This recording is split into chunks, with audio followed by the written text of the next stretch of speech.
വല്യപ്പാക്ക് പണ്ടത്തെ വല്ല കഥ പറഞ്ഞു തരുമോ? ആരോടും പറയണ്ട, ഞാൻ പണ്ട് തൊടു ദൂരെ കഥ പറഞ്ഞുതരാം എനിക്ക്. പണ്ട് കക്കൂസൊന്നും ഉണ്ടായിരുന്നില്ല. അപ്പം ഞങ്ങൾ തൊടുവിലൊക്കെ പോയിട്ട് കൊണ്ടിരിക്കും. പിന്നെ നല്ല സുഖത്തിലിങ്ങനെ തോറും എന്താ ശരീരം ഫുള്ള് കാറ്റും. എന്താ നല്ല സുഖമെന്ന്. പിന്നെ വേറൊരു കഥ ഉണ്ടായിന്.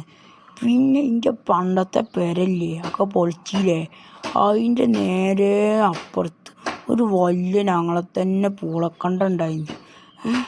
ആ പൂളക്കണ്ടത്ത് പോയിട്ട് ഇങ്ങനെ തോറും, എന്നിട്ട് അതിൻ്റെ ഇടയിൽ പൂളൻ്റെ ഉള്ളിൽ നിന്ന് ഇങ്ങനെ മാന്തി പൂള ഇങ്ങനെ തിന്നും ബാക്കിൽ കൂടി ഇങ്ങനെ തോറും.